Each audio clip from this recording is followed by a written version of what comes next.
नमस्कार, मैं मेघा सिंह स्वागत करती हूँ आपका न्यूज़ 18 के डिजिटल प्लेटफॉर्म पर। हिंदी भाषा साहित्य से जुड़ी एक जानी मानी हस्ती आज हमारे साथ मौजूद है। इनके साथ हम बातचीत करेंगे और हिंदी भाषा के साथ साथ कई तमाम मुद्दे हैं जो आज चर्चा का विषय रहेंगी। और सबसे पहले मैं नीरजा माधव जी का आपका स्वागत करना चाहूँगी। बहुत बहुत स्वागत है मैम आपके इस पॉडकास्ट में।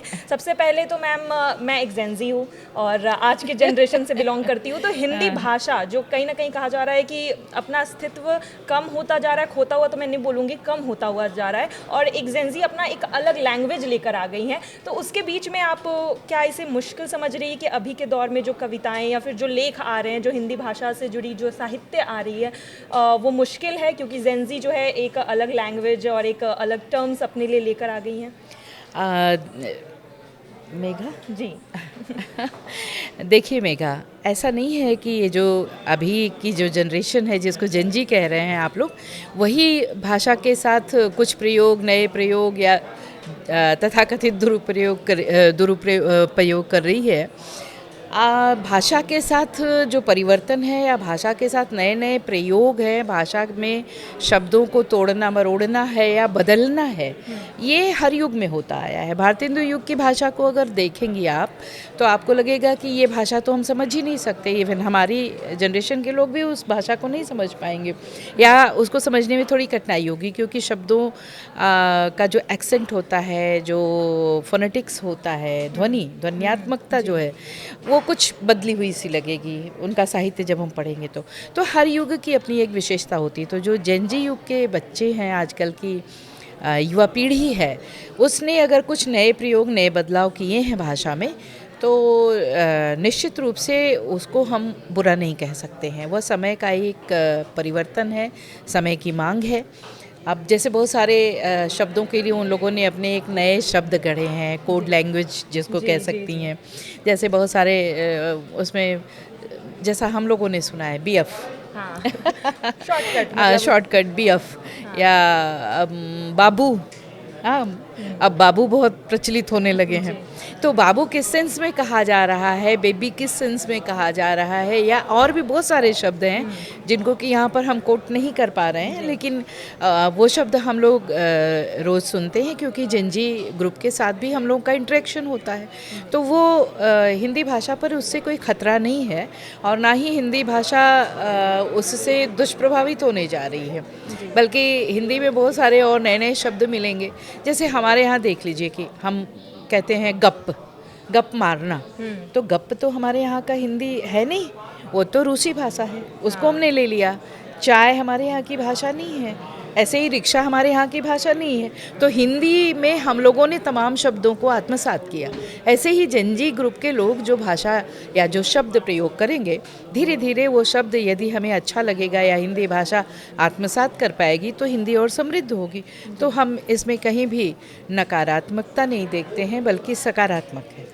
अच्छा नीरजा जी, आपने हिंदी साहित्य को चुना है और हिंदी भाषा को चुना है, लेकिन आप प्रोफेसर इंग्लिश की रही है, तो ये कैसे हुआ है कि इंग्लिश का कोई प्रोफेसर हिंदी साहित्यकार बन के निकला? मेघा, मैं प्रोफेसर नहीं रही हूँ। मैंने PhD की इंग्लिश में BHU से, लेकिन मुझे आकाशवाणी दूरदर्शन की नौकरी मिली थी।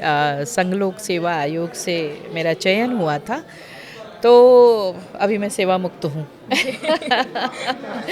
तो मैं प्रोफेसर नहीं रह पाई, लेकिन प्रोफेसर्स को बहुत नज़दीक से देखा और प्रोफेसर्स के साथ हायर एजुकेशन में स्टूडेंट्स को भी देखा, नई पीढ़ी को देखा।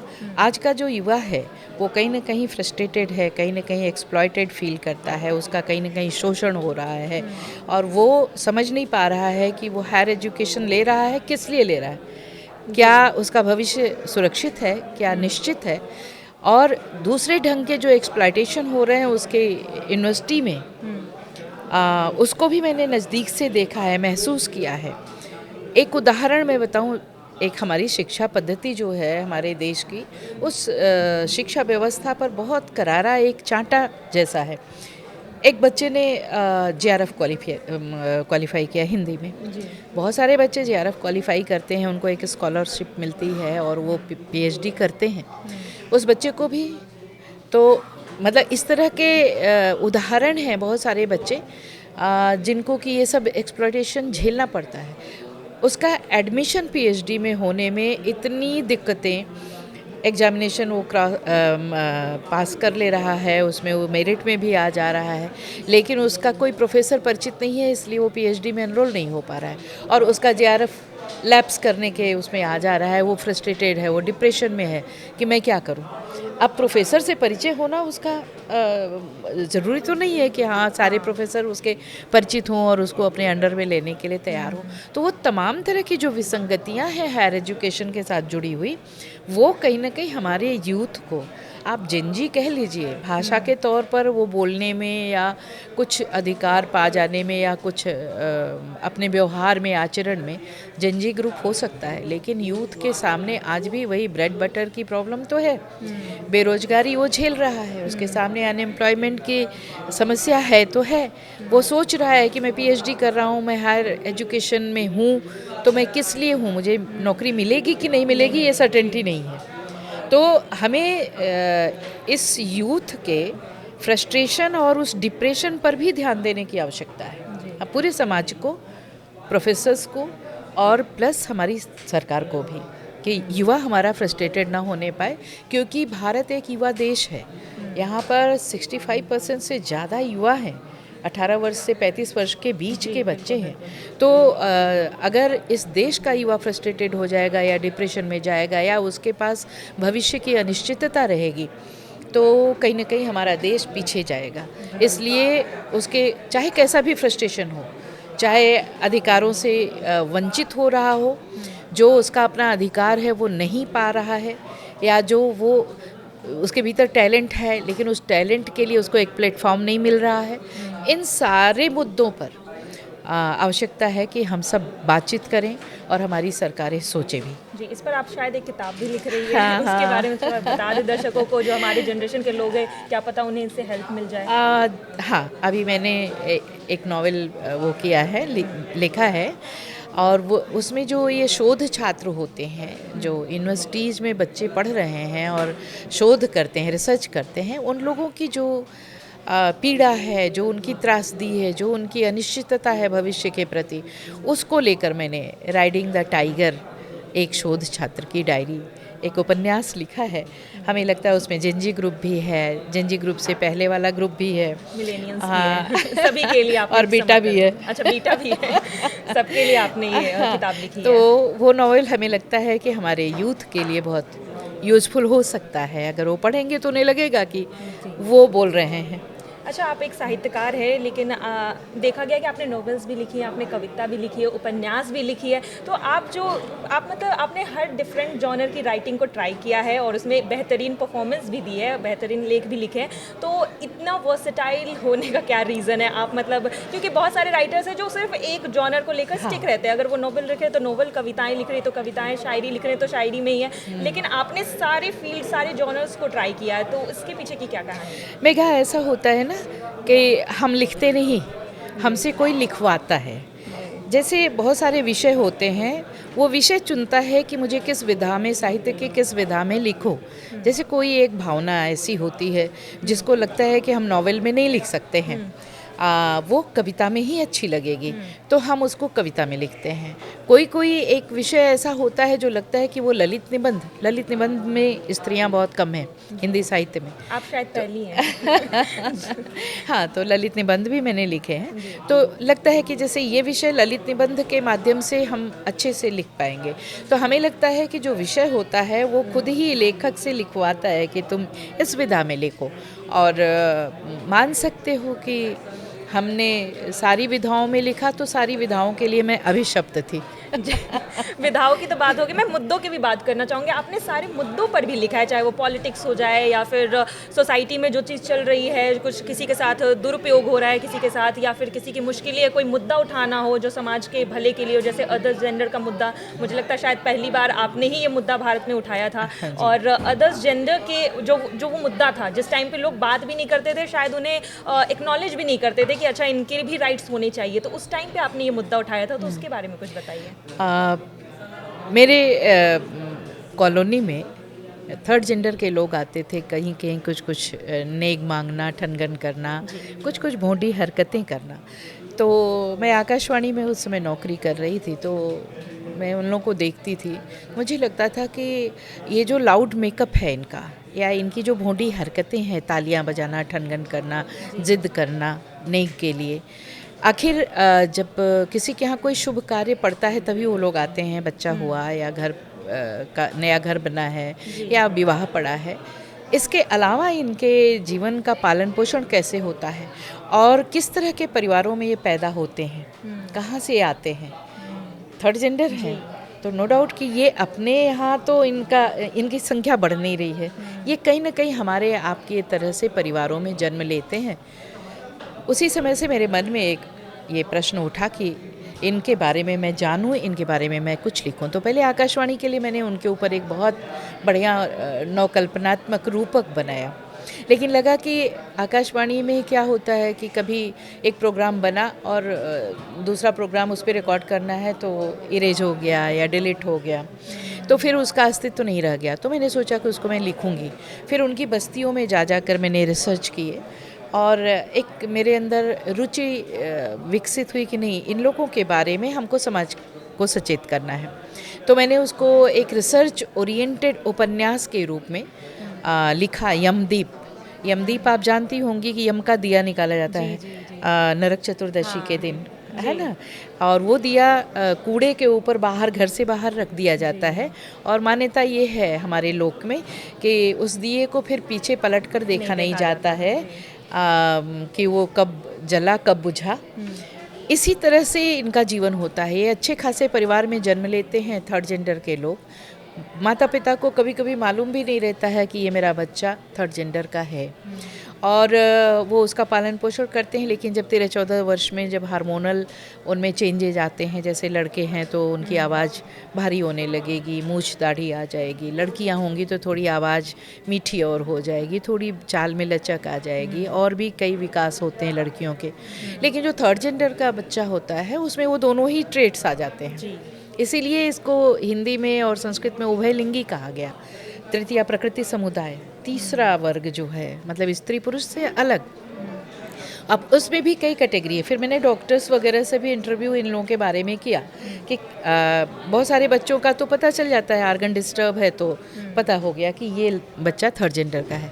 लेकिन बहुत सारे लोगों में जो स्यूडो हर्माफ्रोडाइट्स होते हैं वो पता नहीं चलता है। 13-14 वर्ष तक वो सामान्य बच्चों की तरह से रहते हैं। अंदर क्या है वो दूसरा आर्गन है, बाहर से दूसरा आर्गन है। 13-14 वर्ष के बाद जब हार्मोनल चेंजेज जो किशोरावस्था में होता है तो उस समय पता चलता है कि अरे इसके भीतर तो मान लीजिए यूट्रस है या प्रोस्टेट है और बाहर से आर्गन कुछ और है, दूसरा अपोजिट। तो फिर वो उसके अंदर दोनों ट्रेड्स जब आने शुरू होते हैं तो वो लज्जित होता है अपने परिवार में, अपने समाज में, और फिर एक किसी रात चुपचाप वो भाग के इस कम्युनिटी में अपने आ जाता है। तो इन लोगों के बारे में जब मैंने चुनाव आयोग में भी पता किया तो पता चला स्त्री पुरुष दो ही तो है कॉलम। तीसरा कॉलम इनके लिए चुनाव में भी भाग नहीं ले सकते, वो वोट नहीं दे सकते थे, वो शिक्षा के मौलिक अधिकारों से भी वंचित थे। वंचित किया नहीं गया था, वो शर्म के कारण, सामाजिक अस्वीकार्यता के कारण वो दूर हो चुके थे। तो मैंने अपने उस उपन्यास में यमदीप उपन्यास का नाम जो रखा, यम का दिया, यमदीप। हाँ, तो यमदीप पे मैंने इन लोगों के लिए, जैसे हमारे यहाँ अल्पसंख्यकों के लिए, दलितों के लिए, तमाम लोगों के लिए आरक्षण है, तो इस तरह के लोग जो प्रकृति के एक क्रूर अन्याय का शिकार होते हैं, उनका अपना कोई दोष नहीं है उस जन्म के पीछे। इनके लिए भी एक आरक्षण अगर दिया जाए, रिजर्वेशन दिया जाए, इनको मानवाधिकार जितने हैं वो दिए जाए, इनको शिक्षा से जोड़ा जाए, तो इनके भीतर एक प्राकृतिक जो अक्षमता है संतान न पैदा कर पाने की, इसके अलावा ये ईमानदार भी होते हैं, ये शारीरिक शक्ति में कहीं से कमज़ोर नहीं होते हैं, बुद्धि में भी कमज़ोर नहीं होते हैं। अब देखिए, अब बहुत सारे लोग आने लगे हैं हर फील्ड में, जज बन रहे हैं, प्रिंसिपल बन रहे हैं, महामंडलेश्वर भी बने जी। तो इनको देना चाहिए अधिकार। और मेघा, आपको अच्छा लगेगा जानकर, और साहित्य की ये मौन विजय आप कह सकती हैं कि सुप्रीम कोर्ट ने, माननीय सुप्रीम कोर्ट ने 2014 में अप्रैल में बिना किसी धरना जुलूस के, आपने देखा होगा कि सामान्यतया आरक्षण वगैरह पाने के लिए बहुत सारे धरना प्रदर्शन जुलूस निकलता है, नारेबाजी होती है, तब कुछ होता है। लेकिन बिना किसी धरना जुलूस प्रदर्शन के इनको सुप्रीम कोर्ट ने वो सारे अधिकार दिए जो मैंने एमदीप में इनके लिए डिमांड किए थे। तो मुझे बहुत अच्छा लगा कि साहित्य लिखना सार्थक हुआ। एक साहित्यकार तलवार नहीं चलाता है, एक साहित्यकार पिन चुभोने का काम करता है समाज को, ताकि समाज जागे। टॉर्च बियरर कह सकते हो। तो एक अंधेरे कोने पर रोशनी फेंकने का काम मैंने किया और आज उस पर पूरा विमर्श एक खड़ा हुआ है। हालांकि जो विमर्श खड़ा किया गया उससे मैं सहमत नहीं हूँ। किन्नर विमर्श नाम दे दिया। किन्नर शब्द उनके लिए है ही नहीं। हिमाचल प्रदेश की किन्नर एक जाति है जो सांस्कृतिक रूप से बहुत समृद्ध है, इसलिए किन्नर शब्द उनके लिए प्रयोग नहीं हो सकता। उनके लिए थर्ड जेंडर कहिए, उभयलिंगी कहिए, तृतीया प्रकृति कहिए, हिजड़ा शब्द भी उनके लिए शब्दकोश में मिलता है कि जिसके भीतर दोनों ही लक्षण होते हैं। तो ठीक है, किसी भी तरह से शब्दों के हेरफेर से कोई फ़र्क नहीं पड़ता। जैसे जेनजी ग्रुप की बात आपने की ना। अच्छा, इसी तरह आपने तिब्बत के बारे में भी बहुत लिखा है, जिसकी काफ़ी चर्चा भी हुई थी उस समय पर। और इंडिया और चाइना, इसको फिर से ले लेंगे, ठीक है। इसी तरह आपने जो है जिस तरह से तिब्बत के बारे में बहुत ही खूबसूरती से चर्चा की है, और इंडिया और चाइना का जो रिलेशन था तिब्बत के अलग होने के बाद किस तरह से बदला और क्या हुआ, इस पर आपने एक किताब लिखी है, तो उसके बारे में कुछ बताइए। गेशे जंपा नाम से मैंने एक उपन्यास लिखा, तिब्बती शरणार्थियों की जो अहिंसक मुक्ति साधना है। और फिर दूसरा उसी का एपिसोडिक नॉवेल हमने लिखा, देनपा तिब्बत की डायरी। देनपा तिब्बती शब्द है, गेशे जंपा भी तिब्बती शब्द है। गेशे का अर्थ होता है, जैसे हमारे यहाँ पीएचडी करते हैं वैसे डिग्री होती है गेशे, और जंपा मतलब मैत्री। तो जंपा वह कैरेक्टर है उस उपन्यास का। तो गेशे जंपा एक उपन्यास मैंने लिखा जिसको परम पावन दलाई लामा जी ने यहीं दिल्ली में लोकार्पित भी किया था, और कई विश्वविद्यालयों में वो पाठ्यक्रम में भी लगा हुआ है। बच्चे पढ़ रहे हैं, तिब्बती बच्चे पढ़ रहे हैं, तिब्बती विश्वविद्यालय में है वो उपन्यास। और उस उपन्यास पर एक डॉक्यूमेंट्री फिल्म भी बनी, लर्निंग इन एग्जाइल, और उसको मध्य प्रदेश साहित्य अकादमी अवार्ड भी मिला। तो वो उपन्यास, और उसी उपन्यास को केंद्र में रखकर, और यमदीप जो थर्ड जेंडर पर है, राष्ट्रपति महोदय ने मुझे नारी शक्ति पुरस्कार भी दिया था 2021 का। तो तिब्बतियों के बीच में, मैं सारनाथ में मैं रहती हूँ, तो तिब्बती लोग मेरे आसपास रहते थे। और एक बार मैंने जब एक कार्यक्रम में एक तिब्बती महिला को, जो टीचर थी, 15 अगस्त पर हम लोगों की तरह से लाल बॉर्डर वाली सफ़ेद साड़ी पहनकर राष्ट्रगान गाते हुए मैंने देखा, तो मुझे लगा कि इसके मन में कितनी पीड़ा हो रही होगी कि अपना जो पारंपरिक वस्त्र है उसको न पहनकर ये हमारे देश की साड़ी पहनकर, हमारा परिधान है वो भारतीय, और वो हमारा भारतीय राष्ट्रगान गा रही है। यदि इसका देश आज आज़ाद होता तो ये अपने देश का राष्ट्रगान गा रही होती, अपने ड्रेस में होती, तो कैसा फील होता होगा किसी को शरणार्थी बन जाने के बाद, क्या लगता होगा किसी दूसरे देश में शरण कोई लिया हो। तो मुझे लगा कि इन लोगों के ऊपर कुछ लिखना चाहिए, तो मैंने वो नॉवेल लिखा, गेशे जंपा। और परम पावन दलाई लामा जी को वो नॉवेल बहुत पसंद आया। उन्होंने मतलब बहुत ही वो, हाँ, मेरी भेंट हुई थी जब मैंने उसको लोकार्पित करवाया यहीं दिल्ली में, तो उनका बहुत आशीर्वाद मिला। और उनके आग्रह पर ही मैंने फिर दूसरा जो एपिसोडिक नॉवेल था, देनपा तिब्बत की डायरी, वो भी लिखा। फिर उसके बाद एक poetry collection, bilingual poetry collection मैंने दिया, हिंदी और इंग्लिश में, फ्री टिबेट करके, फ्री टिबेट, तिब्बत की आज़ादी के बारे में। क्योंकि तिब्बत की आज़ादी केवल तिब्बत के संदर्भ में महत्वपूर्ण नहीं है, ये भारत के लिए भी बहुत महत्वपूर्ण है। जब तक तिब्बत भारत और चीन के बीच में बफर स्टेट के रूप में था, तब तक चीन के साथ हमारा निकट का संबंध नहीं था भारत का। और भारत के कई क्षेत्रों में जो आज घुसपैठ करता है चीन, कभी डोकलाम में, कभी लद्दाख में, कभी अरुणाचल को कहता है ये साउथ तिब्बत है हमारा, तो जब तिब्बत को उसने अधिकृत कर लिया, बलात् अधिकृत कर लिया, तो हमारे देश के बिल्कुल करीब आ गया, मतलब हमारा पड़ोसी बन गया, जबकि हमारा पड़ोसी तिब्बत था। तो जब तिब्बत को उसने अपने में मिला लिया, तो फिर उसके बाद हमारे देश के तमाम क्षेत्रों पर उसकी कुदृष्टि पड़ने लगी, उसकी विस्तारवादी नीति है। तो इस दृष्टिकोण से भी, भारत के दृष्टिकोण से भी तिब्बत का जो मुद्दा है वो बहुत महत्वपूर्ण है। तिब्बत अगर आज़ाद होता है, एक आज़ाद राष्ट्र के रूप में बीच में रहेगा, बफर स्टेट के रूप में, तो जो सैन्य खर्चे हैं हमारे, जो चाइना के साथ हमें अपने बॉर्डर पर सेनाओं को तैनात करना है, उस पर बहुत सारे खर्च, वो सब कम होंगे, तनाव कम होगा, शांति स्थापित होगी दो महादेशों के बीच में। और एक अहिंसक राष्ट्र, तिब्बत जैसा अहिंसक राष्ट्र जो बुद्धिज़्म में, जो करुणा और मैत्री में विश्वास करता है, उसे भी इस धरती पर अपने एक छोटे से भूखंड के साथ स्वाधीनता के साथ जीने का अधिकार मिलेगा। तो मानवाधिकार के प्रश्न पर विश्व के जितने पूरे देश हैं, ये जो चुप बैठे हुए हैं, उस चुप्पी ने मुझे कहीं ना कहीं कुरेदा कि इस चुप्पी को तोड़ना है, जो साइलेंस है इसको ब्रेक करना है। तो मैंने गेशे जंपा लिखा, और अभी वो गेशे जंपा उसका अंग्रेजी रूपांतरण मैंने किया। संयोग से अंग्रेजी में पढ़ाई की है मैंने, अंग्रेजी की विद्यार्थी रही हूँ, तो मुझे लगा कि इसको पूरे विश्व तक पहुँचाना है तो थोड़ा अंग्रेजी में भी लिखना चाहिए। तो मैंने गेशे जंपा को इंग्लिश में लिखा। अभी वो अमेरिका के ब्लैक ईगल पब्लिकेशन से वो नावल मेरा आया है।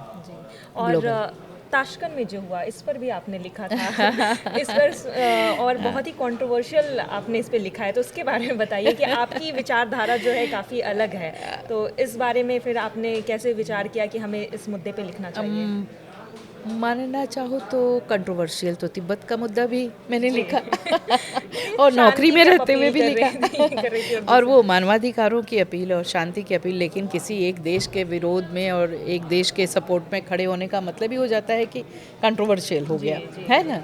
लेकिन ठीक है, उससे डरना नहीं चाहिए। हम मानवता के साथ खड़े हैं, चाहे वो यमद्वीप में मानवता हो, चाहे वो विस्थापन की त्रासदी हो, अपना घर छोड़कर भागने का मतलब विस्थापन, और ये अपना देश छोड़कर आते हैं, भारत में अमेरिका में शरण लेते हैं, तो ये भी विस्थापन है। तो विस्थापन की त्रासदी पर मैंने ज़्यादा लिखा, विस्थापित लोगों की जो मनस्थिति होती है उसके बारे में हमने लिखा। और ताशकंद उत्तर गाथा लिखने के पीछे तो एक बहुत बड़ा रीजन कि बार बार एक प्रश्न हमारे भारतीय जनमानस में कौंधता है कि आखिर वो कौन से कारण थे कि ताशकंद गए हमारे प्रधानमंत्री, पूर्व प्रधानमंत्री लाल बहादुर शास्त्री जी, और वहाँ पर उनकी मृत्यु होती है, रहस्यमय ढंग से होती है, पोस्टमार्टम भी नहीं होता है कि उन सब चीज़ों पर से पर्दा हट पाए, और आज तक वो रहस्य, उनकी जो रहस्यमयी मृत्यु है वो जनमानस में उमड़ घुमड़ रही है। हमारे भारत के लोग जानना चाहते हैं कि आखिर हुआ क्या था। अब उनकी डेड बॉडी तो है नहीं, और ना ही वो सारे एविडेंसेस मिल पाएंगे, और ना ही हमारे भारत सरकार, जो पूर्ववर्ती सरकारें थी, उन लोगों ने बहुत प्रयास नहीं किया कि जाना जा सके उनके मृत्यु के पीछे के कारण। बहुत सारी अटकलें लगाते हैं लोग, ऐसा हुआ था, ये हुआ था, वो हुआ था। तो मैंने जितने साक्ष्य थे, जहाँ से एविडेंसेस मिल सकते थे, उसके बाद मैंने एक अपने मन मस्तिष्क में विचार किया कि कोई भी देश यदि दो देशों के प्रमुख को, राष्ट्राध्यक्षों को बुलाता है समझौता कराने के लिए, तो वो ये कब चाहेगा कि उसके देश में एक किसी राष्ट्राध्यक्ष की मृत्यु हो जाए, उसके ऊपर कितना बड़ा अपयश लगेगा। तो उन देशों और उस समझौते पर पूरे विश्व की निगाहें लगी हुई हैं। ब्रिटेन भी देख रहा है, अमेरिका भी देख रहा है, तमाम विश्व के देश देख रहे हैं, और रूस में तो हो ही रहा है, ताशकंद में हो ही रहा है। तो इतने देशों के सुपरविजन में जहाँ जिस समझौते की बात चल रही है, वहाँ पर कोई राजनीतिक जो वहाँ कूटनीति या कोई देश जिसने बुलाया है, आमंत्रित किया है, वो ऐसा करे, ऐसा नहीं हो सकता। ये अपने ऊपर अपयश लेने जैसा होगा, और फिर क्यों करेगा, ये भी सवाल। तो ये तमाम सवालों का जवाब, जैसे बहुत सारे हमसे पहले भी लोगों ने कुछ लिखा, उन लोगों ने RTI से कुछ मंगाए, सरकार से पेपर्स, और उनकी भी पुस्तकों का मैंने अध्ययन किया। तमाम और भी चीज़ें थी। अब इस पर कभी हम लोग विस्तार से चर्चा करेंगे कि गहराई में कौन सी गहराई में कौन से वो तथ्य थे जिनके कारण उनकी मृत्यु होती है और उनका पोस्टमार्टम नहीं किया जाता, जबकि ललिता शास्त्री उनकी पत्नी बार बार कह रही थी कि पोस्टमार्टम करा दिया जाए। हम लोगों को डाउट है कि जहर दिया गया है। उनके मतलब एक 19 अगस्त 2012 में एक टीवी चैनल पर सुनील शास्त्री और अनिल शास्त्री का इंटरव्यू आ रहा था। मैं संयोग से उसको देख रही थी। उसमें वो लोग भी वही डिमांड कर रहे थे कि जांच होनी चाहिए, अब भी होनी चाहिए, पता चलना चाहिए कि कैसे उनकी मृत्यु हुई थी। तो मुझे लगा कि इस पर मैं क्यों ना एक उपन्यास लिखूं और एक फैंटेसी नॉवेल। तो मैंने फैंटेसी नॉवेल लिखा, आत्माओं की आत्मकथा, एक तरह से ताशकंद उत्तर गाथा आत्माओं की आत्मकथा है। ललिता शास्त्री की डेथ होती है, उसके पहले हमारे यहाँ मान्यता है भारत में, अगर कोई अकाल मृत्यु होती है तो आत्मा भटकती रहती है। जो उसका लक्ष्य होता है जब तक वो पूरा ना हो जाए, या जो सोचते हुए उसने वैसा किया, तो लाल बहादुर शास्त्री की आत्मा भी कहीं ना कहीं अकाल मृत्यु के कारण भटक रही है। तो वो आत्मा ललिता शास्त्री की आत्मा से जब मिलती है और दोनों एक साथ पति पत्नी यहाँ इस संसार में थे और वहाँ पर दो आत्माएं जब मिलती हैं तो दोनों एक दूसरे के साथ अपनी बातें बताती हैं, क्या क्या हुआ था, मेरे साथ क्या हुआ था, मेरे साथ क्या हुआ था। तो इस बहाने जो है बहुत सारे तथ्य मैंने डिस्क्लोज करने की कोशिश की और उसको मैंने ताशकंद उत्तर गाथा के रूप में रखा, उपन्यास के रूप में। मैम, अब मैं आपके बारे में चाहूँगी कि लोगों को और अच्छे से पता, मतलब जानकारी मिले कि और लोगों को इंटरेस्ट आए कि कहाँ से हिंदी भाषा में आपने लिखना शुरू किया, कैसे इंटरेस्ट आया आपको हिंदी भाषा में लिखने की, पहला लेख कौन सा लिखा जो आपको लगा हाँ इसे पब्लिश करना चाहिए? मेघा, जब मैं पढ़ती थी एमए में BHU से, तो इंग्लिश के स्टूडेंट थी, लेकिन मेरे पिताजी हिंदी के टीचर थे और महादेवी वर्मा के बड़े फ़ैन थे।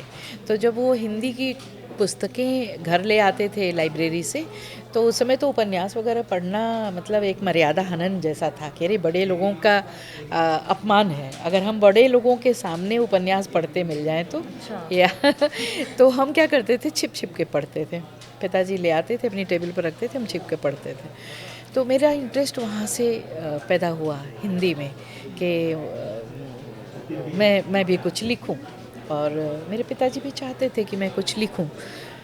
संयोग ही था कि लिखना शुरू किया एमए से।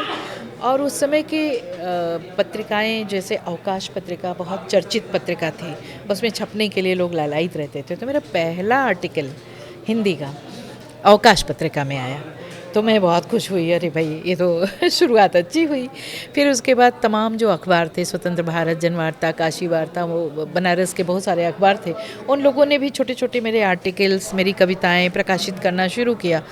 तो मेरा उसमें इंटरेस्ट बढ़ता गया। भाई कम उम्र में अगर आपको थोड़ा सा इस तरह का वो होता है, सपोर्ट मिलता है या आपको पॉपुलैरिटी मिलती है, तो थोड़ा उसका नशा हो ही जाता है, चस्का लग जाता है हम उसको कहते हैं नशा। तो उस समय से हमने लिखना शुरू किया। फिर गंभीरता से हम नौकरी में आने के बाद हमने लिखना शुरू किया। जब मैं नौकरी में आ गई, कंपटीशन देने के बाद PhD भी पूरी हो गई, तब मैंने गंभीरता से लेखन शुरू किया और 96 मान सकती हैं, 96 से मैंने पुस्तकों के रूप में अपना सहयोग या योगदान देना शुरू किया। अच्छा, राइटर्स के बीच एक वर्ड जो है काफ़ी चर्चे में रहती है हमेशा, वो है राइटर्स ब्लॉक। राइटर्स ब्लॉक हो जाता है, आगे लिख नहीं पाता, समझ नहीं आता है फिर कोई कहानी शुरू की है उसे ख़त्म कैसे किया जाए, उसे किस तरह से मोड़ा जाए, तो राइटर्स ब्लॉक होता है। तो कभी आपने ये अनुभव किया है ये चीज़ या नहीं, फिर नहीं, बिल्कुल नहीं, कभी नहीं मेरे साथ ऐसी कोई सिचुएशन आई ही नहीं। बल्कि मुझे अभी भी फ्रस्ट्रेशन इस बात का होता है कि मुझे जितना लिखना चाहिए था उतना लिख नहीं पाई। अच्छा और अभी के राइटर्स के लिए आप कुछ मैम बताना चाहें, कुछ टिप्स देना चाहें या कोई एडवाइस देना चाहें तो? एडवाइस या टिप्स तो नहीं दिया जा सकता लेखकों को, क्योंकि लेखक के बारे में कहा गया है, मम्मट ने कहा है निरंकुश। तो निरंकुश का मतलब होता है कि ये नहीं कि उदंड या किसी की कोई बात ना माने, बल्कि वो अपनी सीमा रेखा या अपना मार्ग खुद बनाता है, इसलिए वो निरंकुश होता है। वो बने बनाए मार्ग पर चलना नहीं चाहता है। तो टिप्स देना या उन लोगों को सजेशन देना उचित नहीं होगा। हाँ, आजकल का जो लेखक है, जो नए लेखक हैं, युवा, वो शॉर्टकट चलने की कोशिश कर रहे हैं। चैट जीपीटी से कुछ निकाल लिया, कहीं फेसबुक वाल से कुछ ले लिया। फेसबुक पर भी आजकल बड़ा, सोशल मीडिया पर लिटरेचर बहुत छोटे छोटे अंश लोग दे देते हैं, और वो एक तरह से अजीब सा होता है, मतलब वो साहित्य के पूरे स्वाद को ही गड़बड़ कर देता है। तो इस तरह की चीज़ों से प्रभावित ना हो। गंभीर लेखन एक अलग चीज़ है। गंभीर लेखन का अर्थ ये है कि जब हमारे यहाँ के बहुत सारे बड़े लेखक भी फिल्म इंडस्ट्री की ओर गए तो उन्हें गंभीर लेखकों में गिना नहीं जाने लगा, बहुत सारे लोगों को वापस आना पड़ा। तो साहित्य, और वह भी गंभीर साहित्य, एक अलग ही कहेंगे संसार है। उसमें यहाँ तक कि जो मंचीय कवि हैं उनको भी कई बार शामिल लोग नहीं कर पाते हैं गंभीर साहित्य में। तो इसलिए साहित्यकार बनना है, गंभीर साहित्यकार बनना है, तो गंभीर अध्ययन भी होना चाहिए आपके अपने प्राचीन शास्त्र का, वर्तमान का, और भविष्य के बारे में तो आप लिखेंगे ही लिखेंगे। तो आपको पूरा एक अपना अध्ययन होना चाहिए कि हमसे पहले क्या लिखा गया था और वर्तमान में लिखा क्या जा रहा है, इन दोनों से अलग हटकर मैं क्या लिख सकता हूँ।